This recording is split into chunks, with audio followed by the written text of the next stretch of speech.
طالبانو ته د ولسمشر غني تازه اخطار.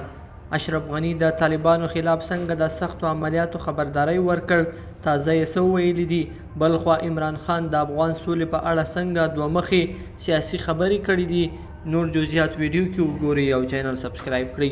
السلام علیکم لیدونکو، ستړي مشئ. ولسمشر غني د طالبانو جګړه د زور له لارې نه بریالی کیږي. ولسمشر غني یو ځل بیا وویل چې طالبان به د زور له لارې خپلو موخو ته ونه رسیږي. ولسمشر غني چې نن د ملي بیرغ د ورځې په مناسبت په ارګ کې خبرې کولې وویل چې دوی سولې ته ژمن دي، خو د طالبانو جګړې په دې معنا دي چې دغه ډله پر مذاکراتو باوري نه ده. ولسمشر په خبره د افغانستان سیمې او نړۍ اسلامي علماو ټولو په ځلونو په افغانستان کې د طالبانو جګړه ناروا بللې ده او په خبره دا جګړه هیڅ ډول دیني بنسټ نه لري. ولسمشر غني وویل چې د افغانستان دیني علما او د سولې په مذاکراتي پلاوي کې شته عالمانو په ځلونو له طالبانو سره د جګړې پر سر دیني بحثونه کړي دي او دوی ته واضح کړي چې جګړه دیني اړخ نه لري.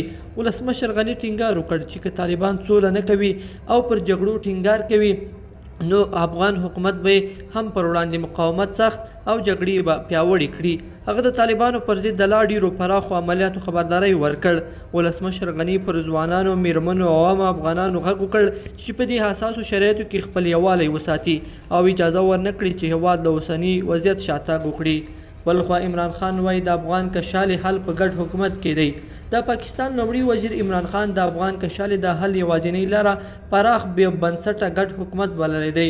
نوموړي نن اسلام آباد کې خبریالانو ته ویلي چې که څه هم په تیرو شلونو کلونو کې پوځي تګلارې ښه نتیجه ورنه کړه، خو ټینګار یې کړی دی چې اوس د افغان ستونزې د حل دوه لارې دي.